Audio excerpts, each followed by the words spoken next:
अकोला शहरात काही दिवसापूर्वीपासून duplicate silencer लावून मोठ्या आवाजात फटाके फोडणाऱ्या बुलेट राजांनी धुमाकूळ घातला होता। याच्या तक्रारी काही ज्येष्ठ नागरिकांनी शहर वाहतूक पोलीस निरीक्षक गजानन शेळके यांना केली असता त्यांनी सदर बाब गंभीरतेने लक्षात घेऊन अशा बुलेट राजा विरुद्ध शहर वाहतूक शाखेतर्फे धडक मोहीम सुरू केली होती। 2 ते 3 महिन्यात अशा डुप्लिकेट सायलेन्सर लावलेल्या व मोठ्या आवाजात फटाके फोडून सर्वसामान्य नागरिक व विशेष करून ज्येष्ठ नागरिकांना त्रास देणाऱ्या अशा जवळपास 60 बुलेट वाहतूक शाखेत लावून त्यांच्या विरुद्ध कायदेशीर दंडात्मक कारवाई करून त्यांनी लावलेले डुप्लिकेट सायलेन्सर बदलून मूळ सायलेन्सर लावूनच सदरच्या दुचाकी सोडण्यात येत होत्या। अशा डुप्लिकेट सायलेन्सरचा ढीग वाहतूक कार्यालयात लागला होता। मुळातच एवढ्या महागड्या बुलेट वापरणारे युवक हे धनाढ्य कुटुंबातून आलेले व सामाजिक व राजकीय वजन असलेले होते। त्यामुळे अशा बुलेटवर कारवाई न करण्यासाठी तसेच काढलेले सायलेन्सर परत घ्यावे म्हणून भरपूर दबाव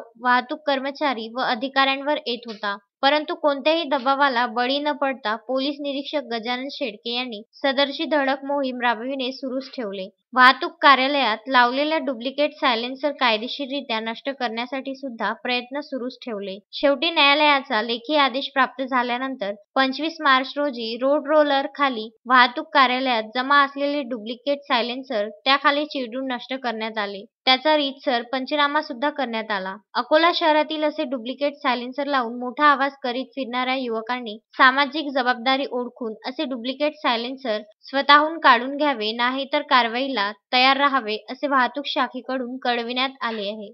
अकोला शहरामध्ये काही दुचाकी मूळ सायलेन्सर बदलून डुप्लिकेट सायलेन्सर मोठ्या आवाजात मोठा आवाज करणारे डुप्लिकेट सायलेन्सर लावून अकोला शहरामध्ये दुचाकी चालवत असल्याच्या तक्रारी काही ज्येष्ठ नागरिकांनी शहर वाहतूक शाखेला केल्या होत्या।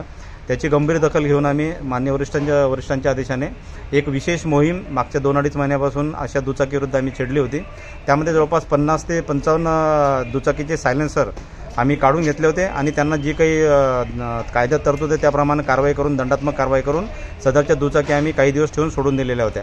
न्यायालयाची परवानगी घेतली आणि वरिष्ठांची परवानगी घेऊन आज रोजी रोड रोलरच्या खाली सदरचे सायलेन्सर आम्ही नष्ट केलेले आहेत। त्याच्या मागचा उद्देश एवढाच आहे की हे सायलेन्सर जर नष्ट झाले तर आज परत ते दुचाकीला लागणार नाहीत आणि जो त्रास ज्येष्ठ नागरिकांना सहन करावा लागला तो परत करता म्हणजे त्यांना होणार नाही। त्यासाठी आजची विशेष मोहीम आम्ही केलेली होती। बाळासाहेब गणोरकर, विदर्भ न्यूज, मूर्तिजापूर।